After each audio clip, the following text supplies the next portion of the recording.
Welcome back to ShredMentor Live. I'm your host, Jason Aaron Wood, and sorry we're a couple seconds late here, but apparently, oh, it's also the wrong episode though. That's not what this is. Anyway, we're going to be talking about solo writing today. Having a couple of major OBS issues tonight, so hopefully that's not too much of a problem. All my cool buttons that change screens totally got deleted, apparently, I don't know, yesterday or something. But anyway, I'm going to be a little slower to change scenes, but that's not a problem. Tonight I'm going to be showing you how I approach writing guitar solos for different kinds of purposes, and if you see me looking at my phone, it's because it's my notes. I promise you are actually my top focus tonight. But let me go ahead and pull that up. There's not a whole lot to cover, but I'm sure it will take the entire time up. So that being said though, why don't we go over to the control panel and you let me know if you can hear me, because I have a new mic and it's showing meters and stuff on there, so I'm hoping that's what's going on. Here's the guitar. Hope you can hear that too.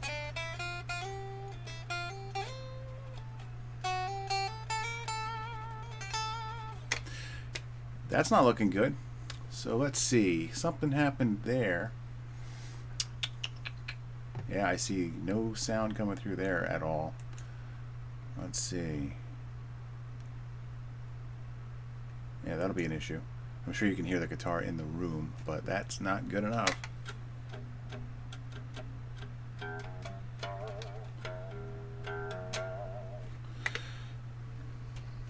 Alright, let's see. Hopefully that's not going to be too much of a problem. Yeah, no guitar. Hey Matthew, thank you for confirming that. Yeah, it's not hitting the meters. So let's see here.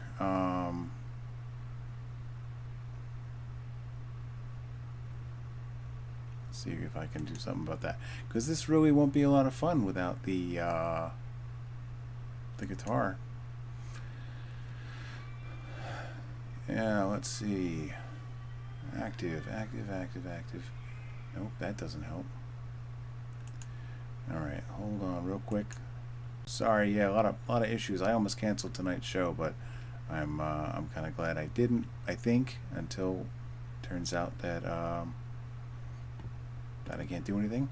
But yeah, this is a lot of things are really lagging. I tried using OBS for something else this past week, something else I need it for, and that works for that. But now we'll do it live.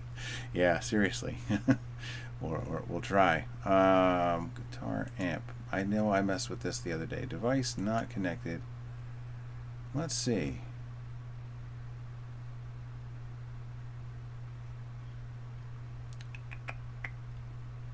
You know, I don't remember. I'll just keep doing it until it works. You hearing that?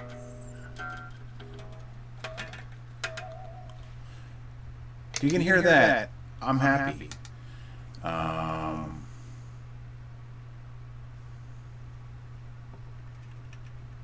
I think you can hear it because the meter's going off now. Now it's going off when I talk, though. Hey Dan, how's it going, man? Sounds like I'm in a cavern. So that's not right. Let's try another one. Yeah, for studio mode. Let's see if this works.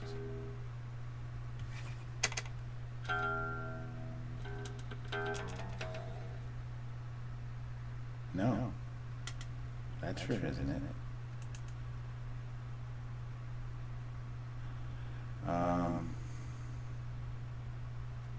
I hope this is it.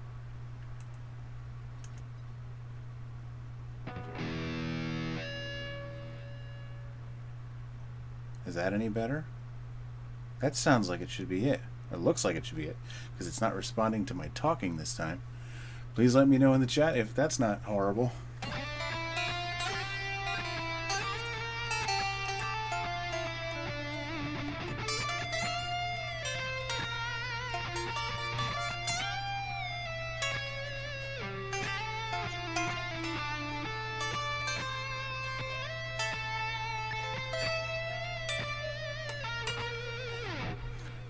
Good. Thank you, Matthew. I appreciate that. All right. Now, again, I have to do the really slow mouse way of moving around in here. So let me do that again. Turn off studio mode. Sorry, I have to narrate everything I do verbally. Hey, what's up, Jean-Paul? Aragorn 767. Sorry, man. I did it again. Thanks for joining me tonight, guys. Cool. All right. Let's try to do some solos here. Now, here's the thing, okay? I still don't have this worked out where I can actually have the audio from my DAW. So you're hearing me running through just some free VST host software, and that's where you're seeing this cool Gojira amp right down below me here. You're going to hear me playing to that, but I'm actually going to be using MIDI. Partially because I have to, just so I can remember what the hell I did from one moment to the next, but also because that's kind of what I suggest you do while you're writing a solo. I'm going to do it the whole time through because I want to see. I like to use MIDI as an audible placeholder. It's something I can actually listen to and play back and at least hear my composition before I go practicing my ass off trying to get to a point where I can play something that might be very, very challenging, because that's going to be time consuming. Sometimes what I write is just not going to be something I can play right now. I might need to work at it for a little while. And so getting it up to speed is something that, you know, if it's going to take time and energy, unless it's just really, really fun to play, then I'll do it anyway. I think it's pretty important to just hear how it sounds first before you settle on that, because what if you work your ass off for a week or two and finally get there and then hear the whole thing after you've worked your ass off, and it kind of sucks, because I've been there, so you know it's not very good. So hopefully you can hear this too. Now everything's coming through this Blue Yeti mic that I got a couple months ago as part of joining this cool platform that's called Forte, which is way better than Skype and Zoom when it comes to the audio quality of things. But anyway, hopefully you can hear this, because this is, I hope it's not blasting either, because I might need to hear it. Like, see.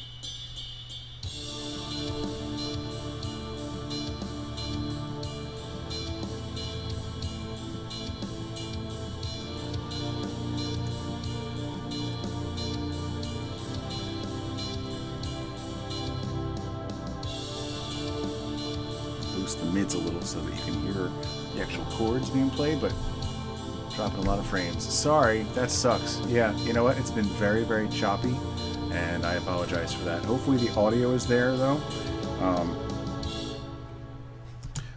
Let me know if you can hear that, because if you can hear that, I'm not too worried if you can't see my individual movements too well. It's true. I'm probably going to be dropping frames all night, though, but sorry.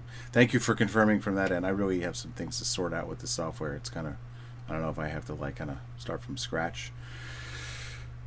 Hope not. But yeah, it's been a real bitch all week, and I'm sorry for that, for how you're experiencing it on your end. Anyway, though, let me know in the chat if you could hear that chord progression at least fairly well, because that'll be kind of important for what we do tonight. Anyway, though, so I'm going to be using MIDI because it's a musical placeholder, and it's also a way for me to convey my ideas to you and remember what I did as I go, because one thing I'm going to be doing here is improvising. Thank you for confirming the audio is good. At least that's there. Yeah, I'm going to be all choppy. I'm not choppy. I actually move at like 1 frame per 2 seconds. That's just me. So anyway, yeah. So we can approach writing guitar solos from a whole bunch of different directions, and it kind of depends. I feel like a guitar solo has a specific purpose when you write it, and there can be quite a few. I wrote apparently only 4 of them down in preparation for this, but one of them maybe is just to be a catchy melody, you know, just, you know, slow and singable. That is catchy, you know, maybe even a little fast to be able to be sung or hummed along to, but something meant to be a catchy melody, maybe a theme in itself. On that note, another approach similar to that, or another form of that, could be you're sort of reiterating the vocal line itself. So like Nirvana Smells Like Teen Spirit solo comes to mind. It's exactly the vocal line of the verse, and I guess also then the chorus too. It's just his vocal lines again, the verse, chorus, and then the lead guitar plays the verse and chorus. It's a certain kind of lead, you know. I don't think I've ever done that before. don't know. Whatever. Not knocking it. I just don't think I've done it. And now another one would be this Slayer thing. Now I remember reading basically, as Kerry King put it in an interview back in the early mid '90s or whatever, it's supposed to sound like the song is snapping in half. So when you hear a Slayer guitar solo, judge it all you want, but that's what he's going for. And I have to say, I agree. That sounds like what he's doing. That is definitely the Slayer guitar solo style, and it's not unique to Slayer. A lot of death metal bands and thrash bands have done this, at least ever since, especially throughout the 90s. But I mean, the early Deicide solos were like that. A lot of the Morbid Angel solos are like that. Although Morbid Angel has, I don't know, Trey Azagthoth has a really interesting way of adding a bluesy flair to that chaos, which is maybe part of why I don't play solos like that. I've never done a solo like that either, but in fact I'm so theory based, I think I would have a very hard time playing a solo like that. But I was just listening to Nile the other day. They do solos like that, or at least I don't know if they do anymore. Nile today is a very different band from Nile from the late 90s, but amongst the Catacombs of Nephren Ka, that album has solos like that on there too, and that's perfectly fine. It does take a degree of skill to play a solo like that too. Then there's the solo where it's primarily meant to melt your face off and show that you've got the goods, or just it could also be it could be to establish gradually, tastefully, that you've got the goods too. There's a lot of different kind of sub forms of that. I'm not going to cover all of these tonight. But I will talk a little bit about that kind of gradual build-up, because I feel like that's a great way to a nice, tasteful, kind of all-around way to do it. So I'm going to be kind of probably adopting that one. But then there's another, there's a lot of ways to show you've got the goods. And sometimes the purpose of a solo is truly just to rip the listener's face off, melt them off with speed. Sometimes, not only is that the case, sometimes the purpose is also to demonstrate that you can keep it going for a long time. Because, the thing about speed is that you're kind of, everybody can play fast for a moment. Keeping it going steadily and consistently is what's really actually hard to do. And so sometimes the point of the solo is that. The solos, Give Me Rage Guitar says, the solos from Slayer are my least favorite thing about them. Generally speaking, yeah, that's not my bag, really. There are some of them that I actually genuinely like, and I mean, most of my knowledge of Slayer's discography is very much limited to Decade of Aggression, the double CD live album. I actually like the energy of that and the live sound of that so much that it feels dry and weird going back to the album versions of it. So to me, those are the versions I know. So it's going to come down to the rendition that was done live during those concerts. I assume it was more than one night. But yeah, I get where you're coming from. It's not I've never written a solo like that. I think the closest I've even come to that was, no, not even. I did it on my old Sonoof album, whatever the hell it's called, the second one. My album, the one I can't remember the name of, Iconoclast. There was a song called No God to Hear Your Cries, and even that, it was diminished sevenths all over the friggin' place, and I did some, it's not even, that's the closest, it's not even that close. I can't help myself, I want to do theory type stuff when I compose. I compose that solo as much as I tried to make it chaotic. I lean heavily on diminished sevenths like we covered in last week's session. Anyway, though, yeah, melt your face off, straight up melt your face off for as long as, just make them go, holy crap, how long are they able to do that for? I feel like, I remember on, I think it was Dream Theater Train of Thought, I remember John Petrucci had a solo that made me, that's what I think of whenever I say the solo purpose being to show you've got it. I love John Petrucci. He's one of my personal inspirations. More from the early days of Dream Theater, I think. From Images and Words through A Change of Seasons is kind of my era for them. But on Train of Thought, not that I haven't given a listen to later stuff, it's just not as much doesn't move me as much. But Train of Thought specifically, I remember some solo, at least one particular solo on there. The purpose was clearly to be shredding for like 5 minutes straight or something like that. And again didn't move me, so I didn't check it out for too long, but it worked. It definitely, I was like, yep, that guy's got it, still got it. And so anyway, yeah, sometimes it's just for atmosphere, you know. I mean, like some of the solos on Obzen by Meshuggah, I feel like it's there to be an atmosphere, because of some of the effects that they use. And so yeah, it can be for multiple purposes. I tend to go for the neoclassical shred thing often, but not always. Sometimes sometimes I lead with phrasing. So sometimes it's about creating as emotional an experience as you can out of the individual notes, and almost trying to make the notes cry and just make them interesting.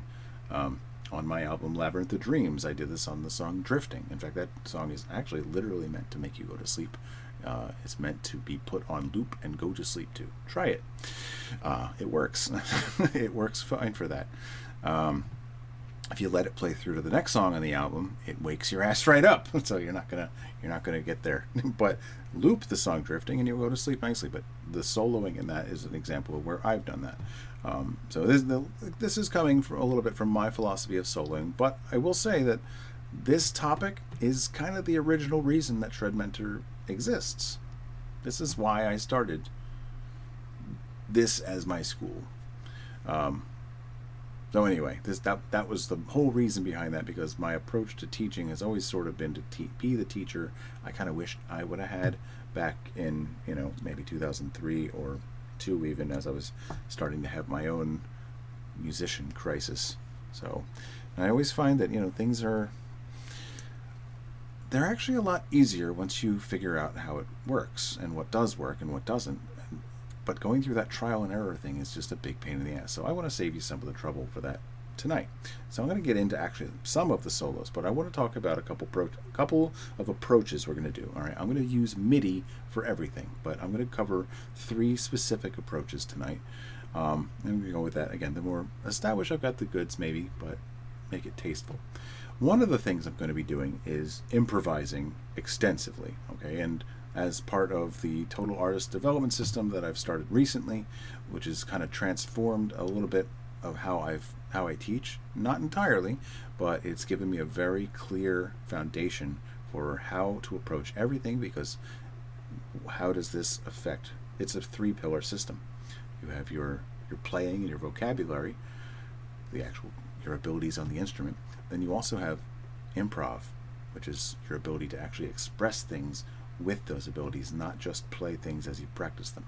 And then your ability to create purely from nothing, which is also what I'm doing using recording software here on this other computer, aside from the computer I'm talking to you on. So excuse me one second, I'm already getting dry throat here. Okay, so the 3 approaches I'm going to take to soloing here are going to be chord progression first, which is what I've already played. Everything's going to be in 6/8 to keep my life simple tonight. I might change the tempo as I get into the other things. Right now I'm at 90 BPM. And okay, so first would be chord progression first. You have a chord progression, your harmony is kind of planned out for you, so your task is to hit certain notes at certain times. And assuming that we want to resolve our melody each time, that's sort of what we're going to aim for, is the notes that are in the chord when the chord starts, and then kind of hover around those and focus our notes in a way that focus on notes that are either in the chord now or lead toward the note that is in the next chord. So we have freedom to play all within the scale, even within the chromatic scale for a moment if we want. I might or might not do that because I don't know what I'm going to do yet. The next thing was going to be to write the melody first and then write the accompaniment, which I find actually creates a much more distinctive, interesting kind of accompaniment and riff. And I haven't done that as many times as I kind of feel like I should, because it's just easier to write the riff first. It's just often how things work. Now, at the same time, though, the third way would be to sort of write both of them simultaneously. I use that word cautiously because if you can remember, if any of you watched the episode of ShredMentor Live called Compose With Me, you notice I kind of tend to write everything a little bit at a time. I'll write a melody in the high part, and then I'll write another melody and harmonize it from the low part, and go past where I finished on the other one, and then fill in. And it's sort of like, it's almost like brickwork, you know, where like one brick goes further, like halfway past the last brick, and then I'll fill in, and then I'll fill in, and I kind of do it like bricks. If that, hope that analogy makes sense, but that's sort of how I end up doing. So that's how I'm going to do the third one, and now I have left myself less than 40 minutes to do it, so I better hurry the hell up. So let's talk about the chord progression first, okay? I felt like being in D minor today, and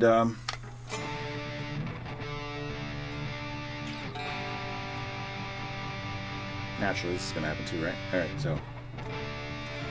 so our chord progression is a 1, 5, 6, 7.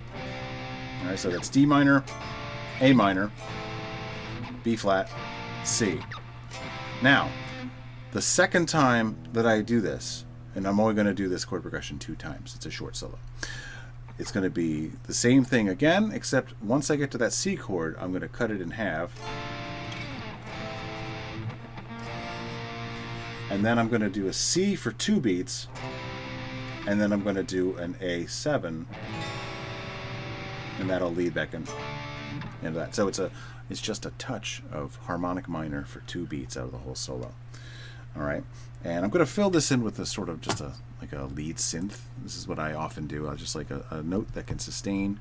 You might want to use a piano if you don't care about the sustain too much, because the piano, you can actually write all your parts on one instrument. So it's pretty kick-ass in my opinion. So I'm just going to enter my MIDI event real quick, just so you know what I'm doing here. Now, I hate starting on the root note of the chord, which is the root note of the key. If I'm in D minor, I want to establish the root note now. I don't always have to. I sometimes don't. But I'm already going.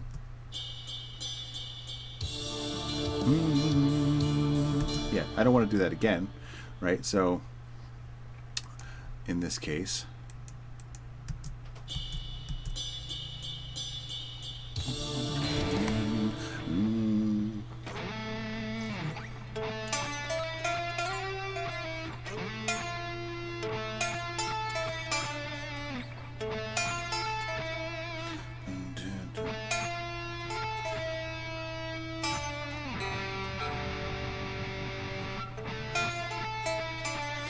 I feel like I am actually going to start there, but it's going to be like kind of 1, 2.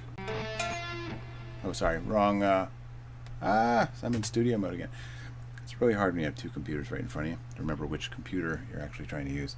Let me hit some comments real quick before I actually record this. I'll remember my simple 4-note melody here. Kerry King is a sloppy player. He plays whatever comes to him at the time. Yes, I agree. He does. I shouldn't have said sloppy. I just said not lead impulse. I mean, I think he's doing what he means to do. Honestly, the solos on the song "Season to the Abyss," every solo is off. Yeah, perhaps.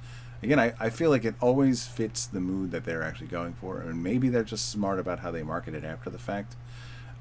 He's not Yngwie Malmsteen, but he's not trying to be either. In that interview, he specifically says the middle of the song is not the time for some pretty melody. It's the time where it should sound like the song is snapping in half. Again, that's a cool, edgy thing to say in, who knows, 1992 or something like that. Yeah, I mean, he's definitely not going for the Yngwie thing, and he's certainly had, and I'm just going for like the far end of the spectrum here, so I know you didn't say he's trying to do that either. Just holding him up to a totally different type of standard, which he's clearly not trying to fulfill, because he's certainly had the time to do so by now. Yeah. So, yeah. I use a formula that is like a jazz type approach. A, A, B, A, B, A, C. A represents first lick. But yeah, I like structured melodies a lot, and I hadn't even thought of actually including that detail in this. In fact, more often when I think of that, I actually think of it in chorus melodies for like the vocal line. But yeah, I'm glad you brought that up. That's really cool. I really like doing like a structured type of melody. I think it's a really good way. I mean, call and response is sort of a structured melody too, but yeah, melodies in general can be structured this way. I might actually do something more theme-like, but because I'm improvising, I'm probably not. Dun, dun.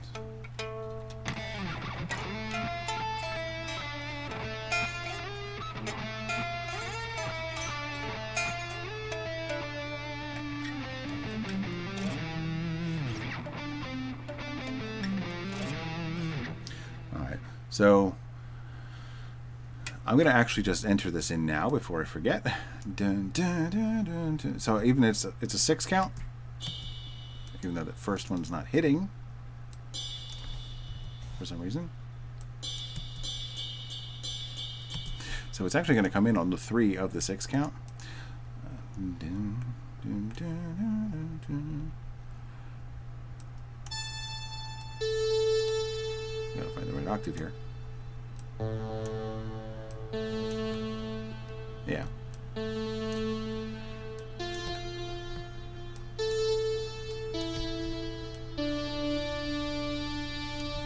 So one of the things I like to reach for as soon as possible, if I'm making a melody that is generally supposed to be a fairly strong melody, not a melt your face off kind of thing, I might just throw a moment of that in, depending on what's going on here later.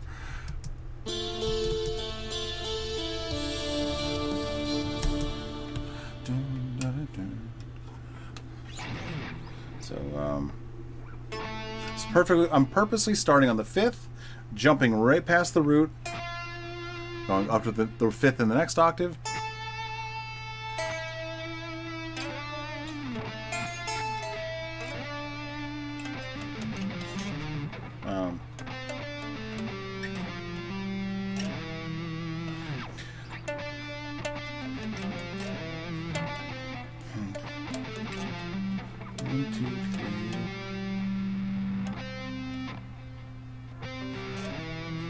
Let's see. 1, 2. This is going to be a lead in, kind of 5, 6. So yeah. Actually.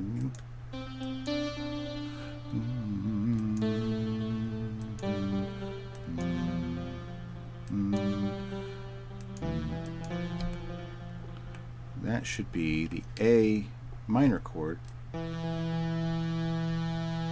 And what's nice about melodies that move and then hold out a note is that the note that gets held out could actually kind of buy you some time, and you don't really actually have to come up with such a long melody. So I'm just going to play this back real quick. And all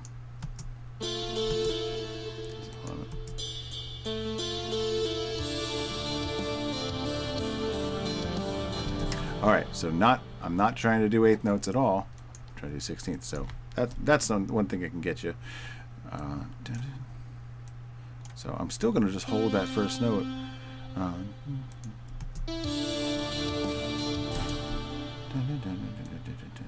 right, so I need a longer melody than that.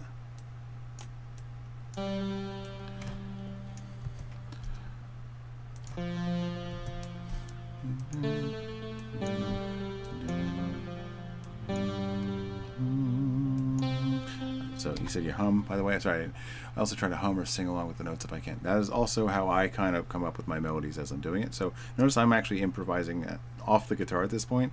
I've already done my dun, dun, dun, dun, dun,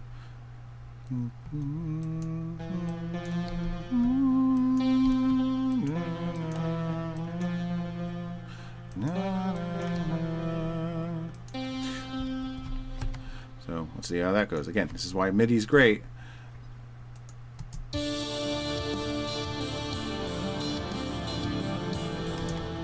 Yeah, okay. And so it's sextuplets, basically, or 16ths within 6/8, kind of is 1 and 2 and 3 and 4 and 5 and 6. And so to me, that's very close to what I would do with sextuplets. So if I just call it sextuplets, don't mind me. I know it's not technically correct, but it's the same exact vocabulary. So, you know, whatever. So, all right. So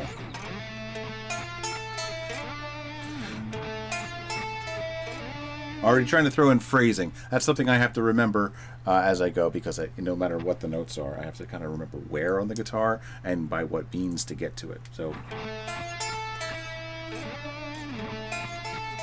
I'll go with that A. I like to slide into the note from another note in the scale, not at random, and definitely not while in transit. You know, like not just like already moving. I don't want to pick my note when I'm just somewhere along the way. So my first fingers, it's just on the off chance you hear a moment of that note, I want it to go well with what's going on. Now the thing is, there's no actual chord playing yet, so it kind of... I just feel like that's in the scale, but I've already played that note in my melody, so I do feel like the fifth is there. So, see, I do obsess over these little nuances as we go. Okay. This mouse, this computer, it's very easy to screw things up, because I also have another mouse and another keyboard right here, and that's what my daily life is like. So, all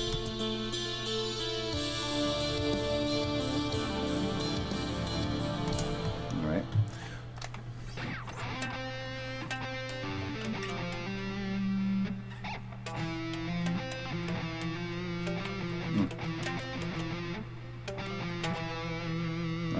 That's easier than I thought it was going to be. So it's kind of almost a sequence of thirds, kind of a... so just that little part. That's the lead in, and then...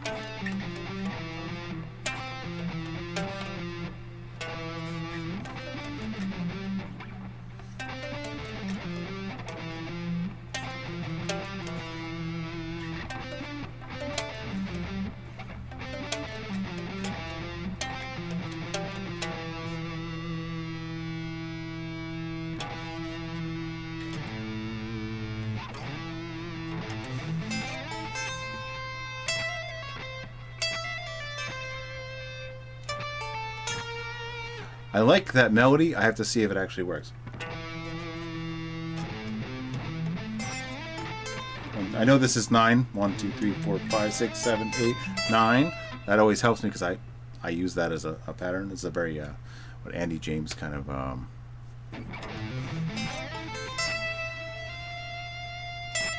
at least that part. It's kind of your A minor chord, root, third, fifth, root. When you get to your third on your third string, slide up to the fifth and then do one of those shapes.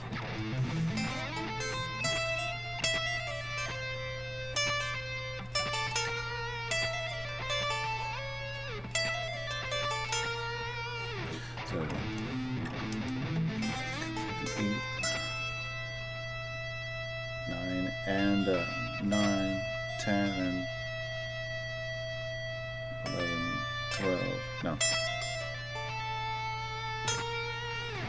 Alright, so here's what's great about MIDI too. You don't have to actually work out the exact timing yet. So I'm just going to start from down here.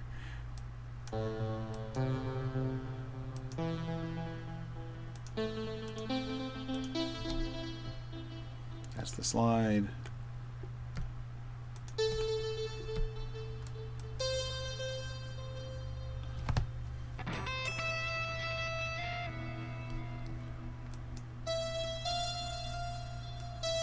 And there we go with the 30-second notes.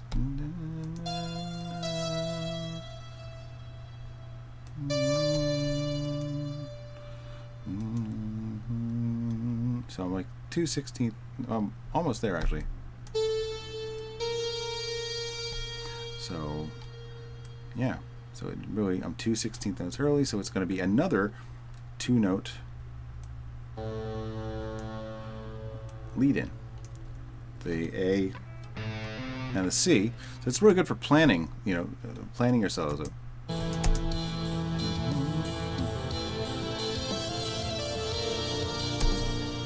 Yep. So it's kind of just the 6 and 1 and 2 and 3 and 4 and 5 and the 6 and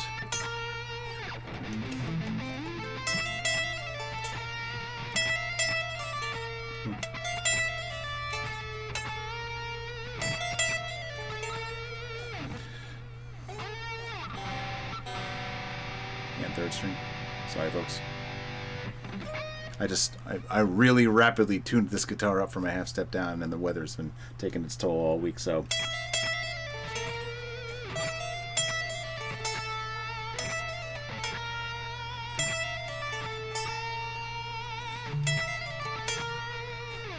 Alright, so I feel like kind of like this. Dun, dun, dun. Yeah, I'm going to have a little bit more of a rhythm. Dun, dun, dun.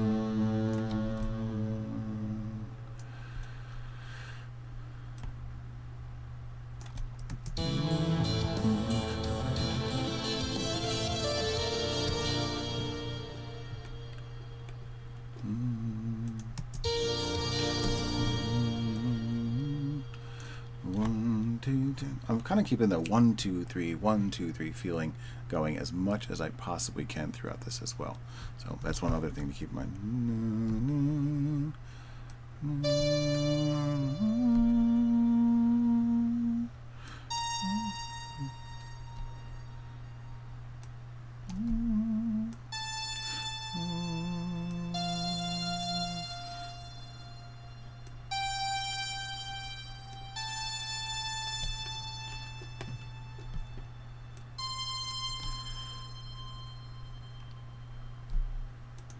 Oops, nope, not that note. Ha!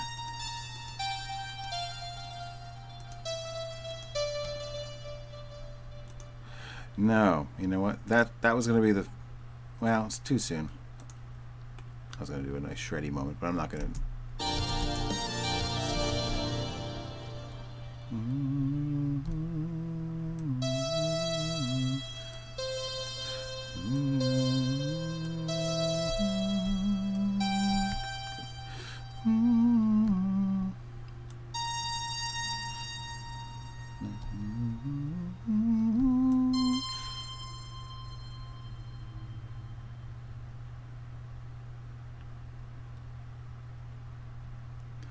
No, maybe not.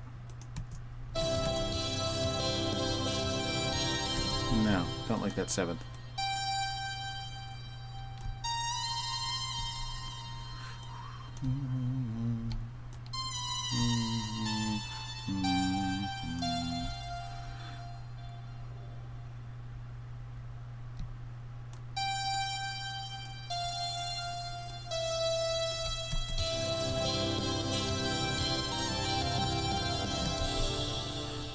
Nah, faster in it. Needs something faster.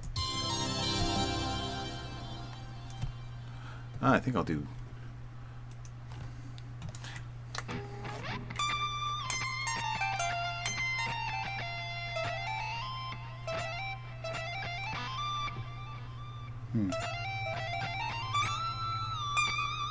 Yeah.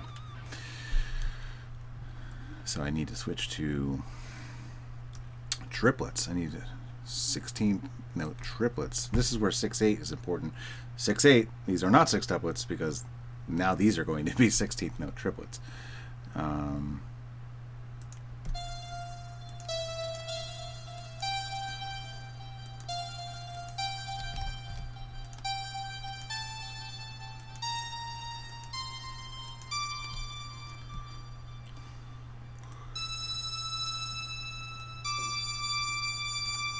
I need to remember that's going to be a bend.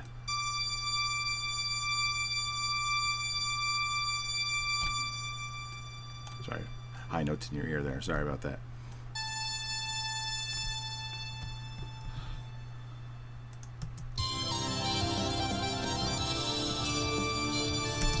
All right, so there's an example of not hitting one of the root notes or any one of the chord tones at all during the chord. A D, I'm going back to the repeat of that first chord, the D minor, and I'm purposely hitting the note above the root note, so it's the second. So it actually becomes an add 9. It's a sound that I really like, by the way, using the ninth, not the flat ninth, just the ninth against a minor chord. Specifically, the minor chord of the root of the key. All right, so let's see here.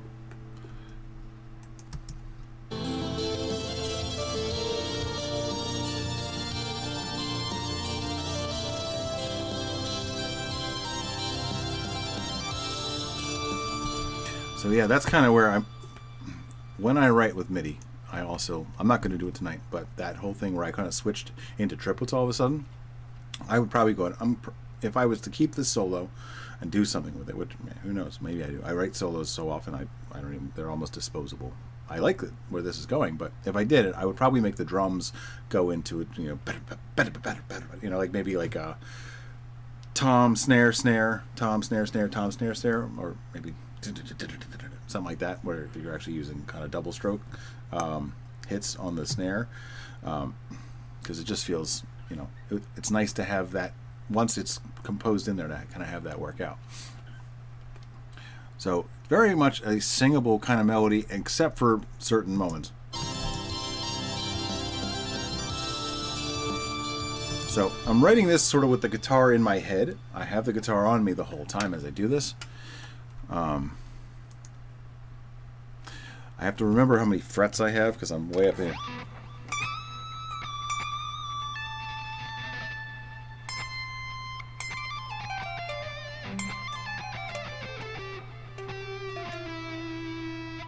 Let's see.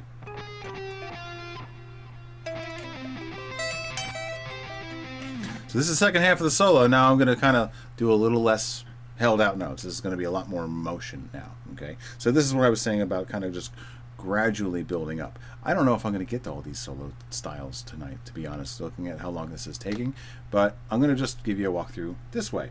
Now, what I might do is also mute the audio in the background and just show you how I might go about writing that if there's a little time at the end here. There's only 17 minutes left, so I'll shut up and keep going here.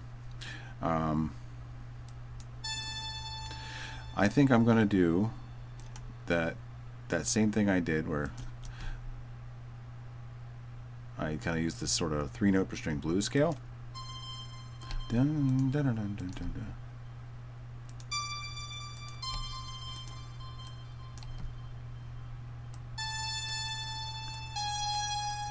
Oh, no, doing 8th notes again by accident.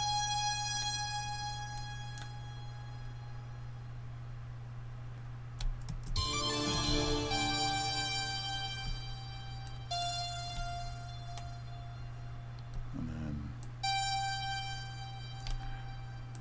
a little bit of 30-second notes in there. At this pace, it's not too crazy.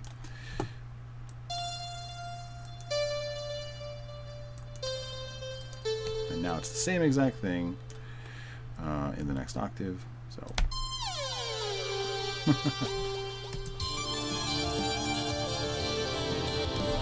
except the problem is I'm not actually playing it there.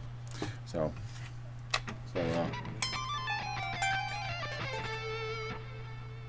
no.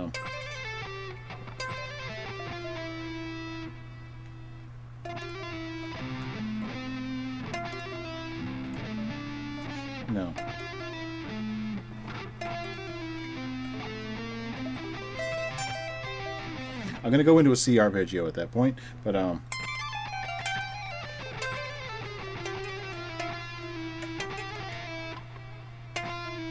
right, so yeah, I'll put it back. I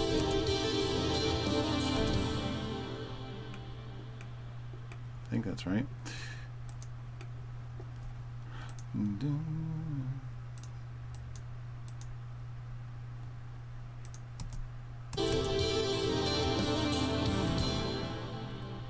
I must be in the A chord already.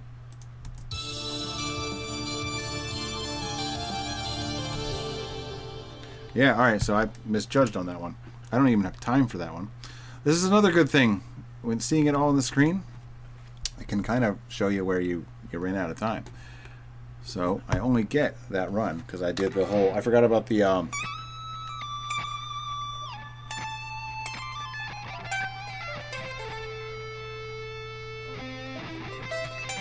I guess I could just still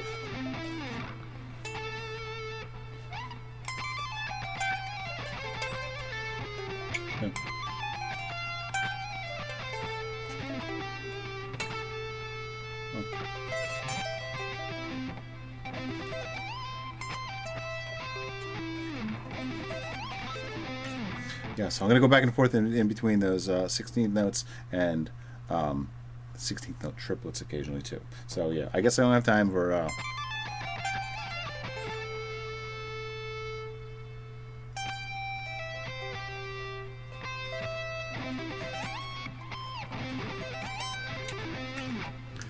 yeah. All right, so nope, C.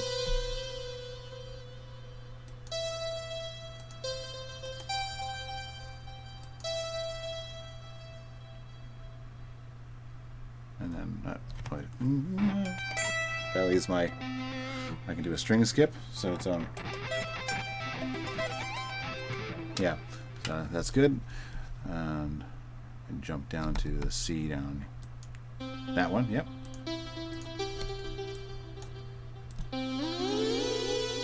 Grab that whole thing again. Love MIDI.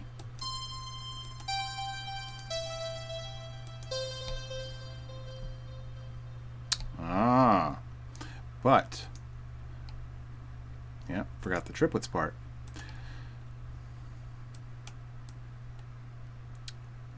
I'm just going to re-enter that real quick. Whoops. Major. Copy that.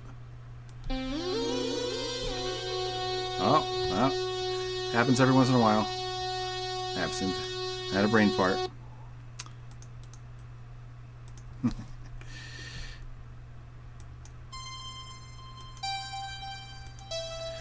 Something I've picked up from Bach a few months ago. It was kind of more of a, you know, like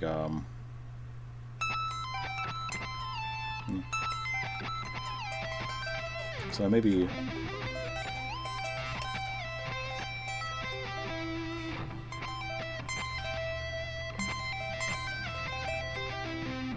it's actually a fours thing. I'm kind of re-accenting it. I'm going to use it and figure out how to play it afterward.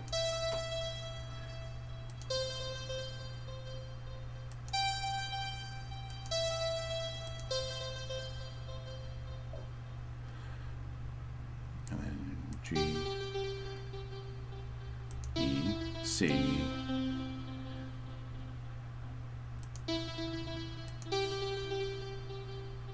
Now,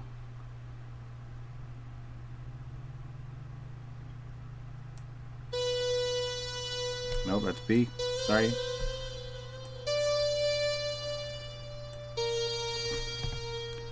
Let's see.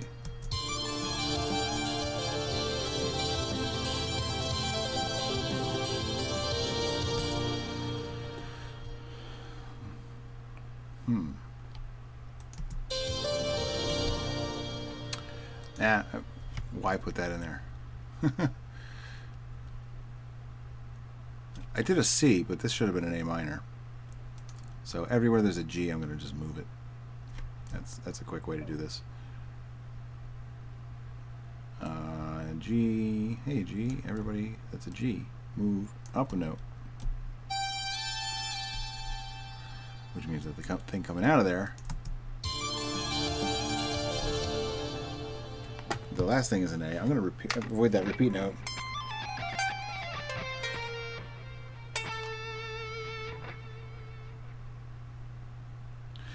That's a bad scene there. So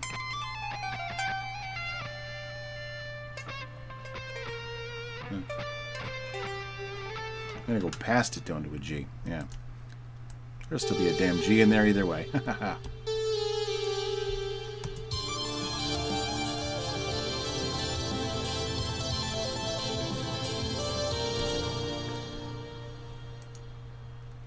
Yeah, that's fine. I should probably test that. But yeah, I feel like that's.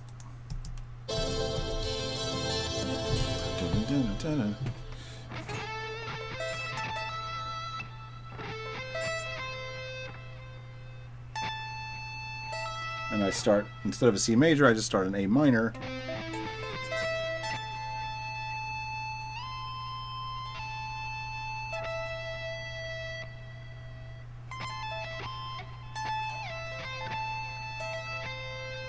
Yeah. So yeah.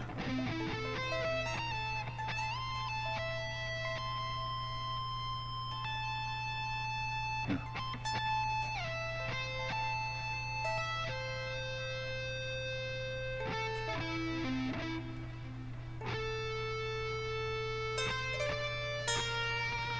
Yeah. It's all playable on the hand. Definitely have to work this, work up to this. So you, as you see, yes.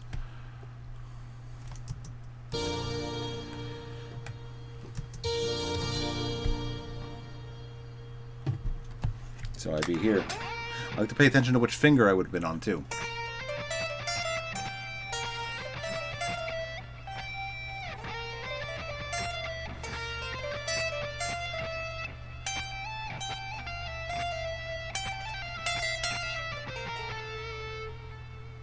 Something like that. Dun,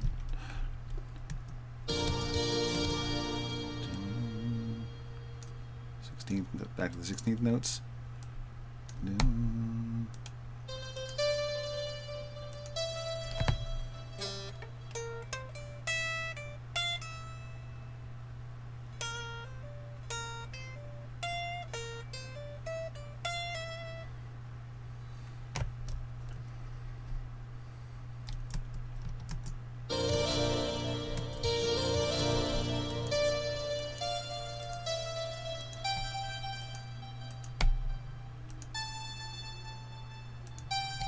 Couple of 30-second notes.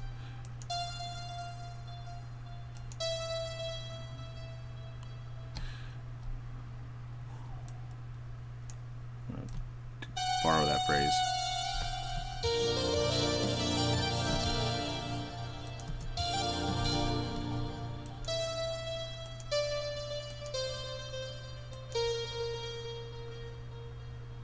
And this is where, yeah, now I'm going to do a run of 30-second notes. Straight scale run.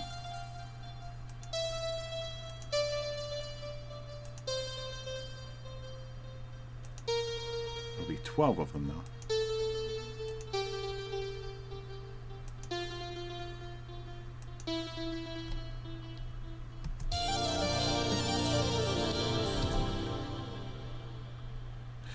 I'm going to change that G so I can, yeah, so it's going to be something like a,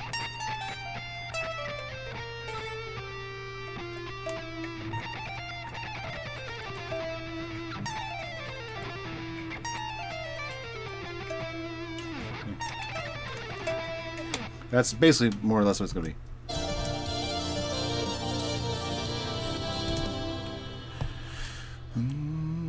So 1, 2,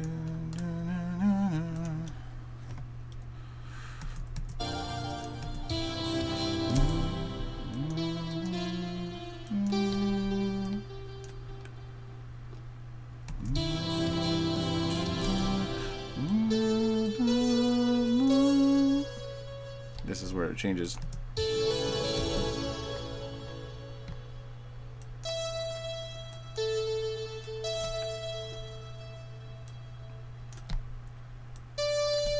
There we go.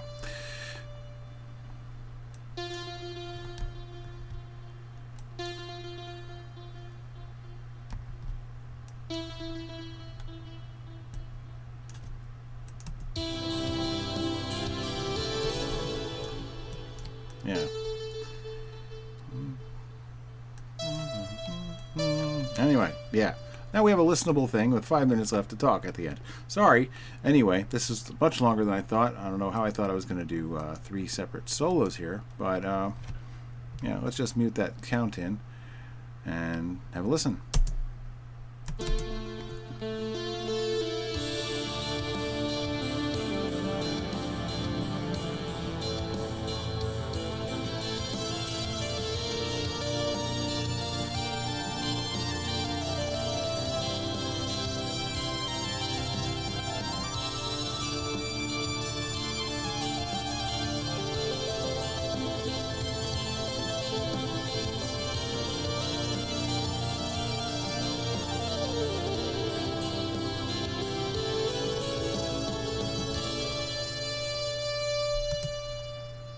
yeah, that's something to work with. And of course the chords in the background would probably be,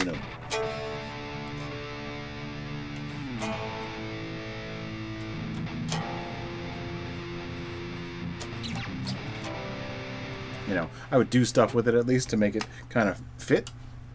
But yeah, that kind of gives me something that I could refer back to, because now that it's getting late and it's taken me this probably about 35 minutes to actually write that.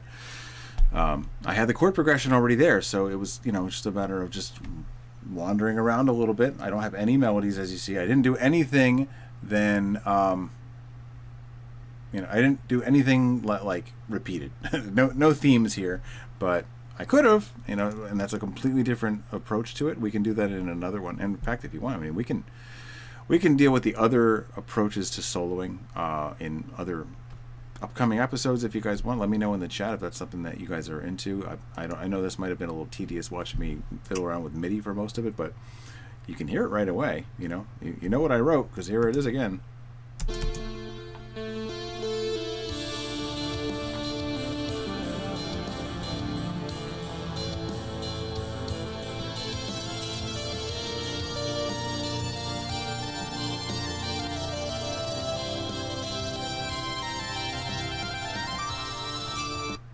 Oh, sorry. I hold down the mouse a little too long on this Cubase and it gets all funky. Sorry about that, but...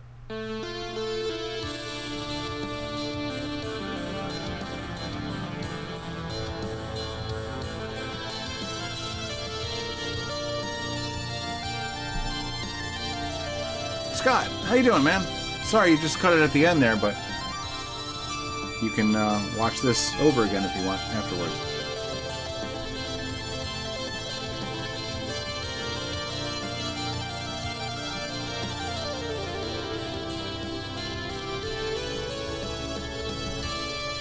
So just that little moment of harmonic minor at the very end. And actually, you know what? It's not harmonic minor. It was initially intended to be harmonic minor, but my melody actually made it melodic minor, because I kind of was at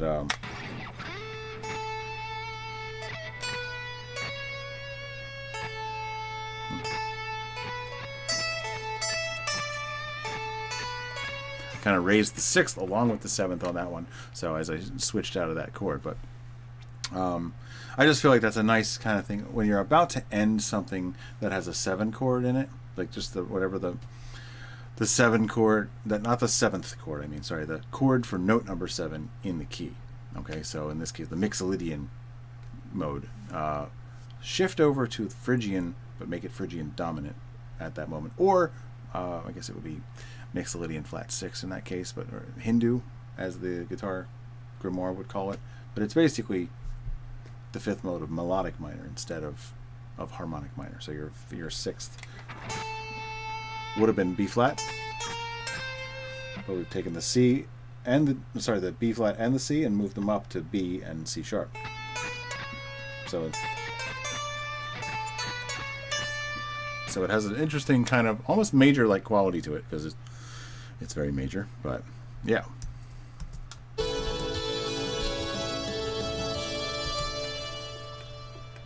I feel like coming out of that crazy triplets part there, the last 2 notes there, that's bothering me. So there's some things I would probably change right away. I probably need to just go back into a little bit more, just continue the triplets to the very end.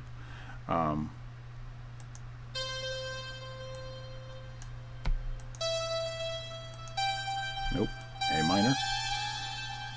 To being consistent with my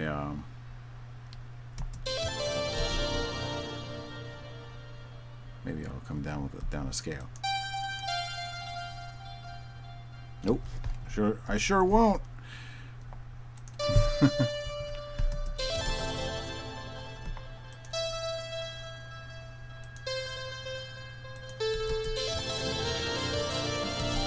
feel like it's just more continuous. It's just a weird beat to leave off on.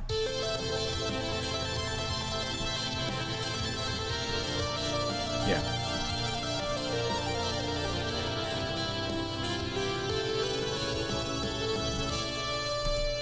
Yeah. So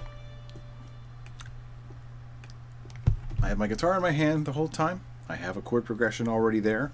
I'm thinking a bit about the rhythm the whole time too. Notice that was what I was trying to correct there. The rhythm felt wrong. The melody, I liked what I had in a way, a little bit more in a sense. But I was still kind of keeping the triplets going, and I know that from a playing, like as the player, it's going to be more of a pain in the ass to work that out. But yeah, yeah. I know which challenge I'm going to want to deal with and which ones I'm not, and so keeping that going throughout the whole thing is going to be a lot more preferable to having to craft a really complicated melody that doesn't flow well with the hand. I'm sure with enough practice, again, since I'm writing it now because I know I'm going to have to work out the timing and all that stuff eventually to get this to work as a guitar solo, but that's why the guitar's in the hand, and that's why, for the most part, I'm just playing scales in my head from the guitar, just putting them in MIDI right away. I'm just very used to translating from guitar to MIDI. And, you know, there are MIDI guitars too. There's one that if you're in the ShredMentor Facebook group, I just posted, I've been posting ads in there. I'm at the risk of being really annoying. When I see something come up in my feed, it's very targeted to what I do.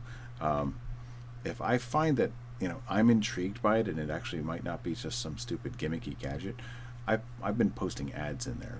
Not my own, just like, you know what? This actually seems like it might be a helpful tool. I'm very, very selective about it, but that has been one thing that I've been putting in there. And I know I just shared an ad for a MIDI guitar the other day. I know that the technology has come along quite a bit. I think it might be called the Jamstick, but it sure beats the crap out of how guitar to MIDI translation worked back in the 90s. I know that.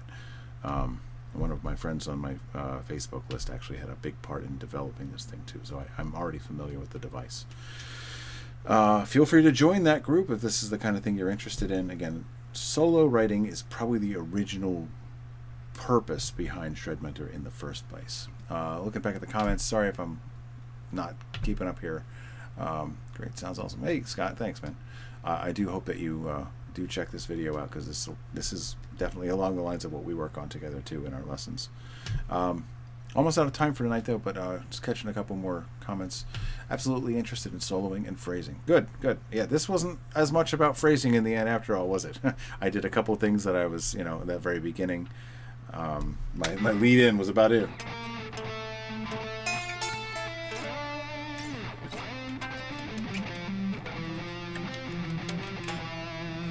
Yeah, so some palm muting here and there. This is stuff that I almost forget about it until I go to play it again, and it just feels right to do it at those times. So in a way, this is sort of how this is a result of how I basically practice picking, palm muting, and legato all as one. That's something I call the 3 textures strategy. You've probably heard me talk about that on here before, but I'll take just, you know, like, basically it allows me to be on and off palm muting whenever I want, and throw in hammer-ons and pull-offs just all spontaneously and at will, because I'm so used to using them together, because I end up playing the same thing. So I'm going to take something like, I'll say it up. I'm going to go like legato twice, and pick it twice, and then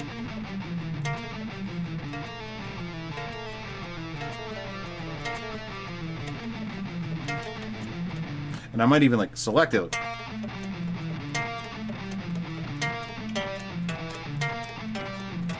In different ways, you know, so it allows me to kind of just practice that stuff just non-stop all the time, rather than just work on my legato or just work on my regular picking, or just, I mean, nothing wrong with doing that too, especially if you feel like that's where you need the most work.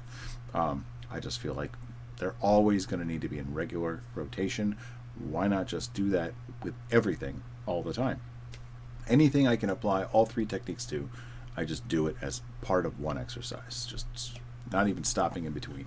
So that's just, you know, that's that coming through a little bit. So when I do that, a lot of kind of unspoken things. But anyway, Mike's saying thank you for your time and great post as always. Thanks, man. I'm glad you liked it. I'm sorry for the technical difficulties that were mostly on my end, and you know, hopefully this was somewhat a rewarding experience to watch me do this. I know you can't see the MIDI on my screen, that was one of the things I was kind of trying to work out this week that caused me to lose my ability to press cool buttons and just change the screen real quick. So I have to like reprogram all that for next week now that I know that that's gone. I hope I can export that for next time, because I really do need to do that stuff with the OBS. But anyway, those of you who are in the Total Artist Development System with me, I do hope to see you tomorrow night as well for that group coaching. That'll be at 8 p.m. Eastern time. I think you're all Eastern actually right now. I'm trying to think if there's anybody that's not. I'll just jump over to that real quick, because hell yeah. No problem, Scott. I know you got to make it when you can, and luckily this is recorded and you have the link right now. You're there, so just bookmark that link and you can watch that again later on. Let's see here, anything else? Of course, content. Yeah, so a little bit about that. So yeah, this is what a lot of videos look like on the site right now, but yeah, this is very much, this actually involved all three of the pillars of the Total Artist Development System tonight though. Okay, so just one final word about this. My playing, I basically, as you see, I kind of played through some of the things. Frankly, I'm not really pushing that side of it too much, but what I am doing is it's sort of tabbing it out, but with MIDI rather than that. So I am working out exactly where I'm going to play the solo, which finger, down to which finger I'm going to leave off on. And so as I get there, that's when I'm like, okay, so I'm going to play that, and I'll enter it in there as MIDI, then I'll start my next melody, and I'll play it on the guitar, and then I'll enter it in. So that, you know, this is sort of just your composition side. This is the third pillar. This is recording and songwriting. So I'm using all of the tools to compose my ideas here, and I'm also sort of just improvising, but you know, as you watch through this video again, you'll see, I mean, I'm kind of humming along. I'm making melodies that are actually almost independent of the guitar at times, because I just know from playing guitar and composing a lot that I kind of know what's the next note in my ear, you know. So the scales are in there. This is all about internalizing this stuff. So I'm improvising with or without the guitar, basically. The composition.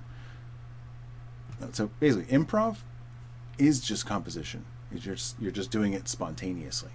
So this is, I'm using kind of all of my composition techniques, and not so much on the spot. I have to sort of enter the notes into MIDI, but this is a great way to get to know your software as well, because this is very much part of it. I already just dragged and dropped some of the beats themselves out of Easy Drummer right in there, just one of my kind of favorite go-to 6/8 drum beats.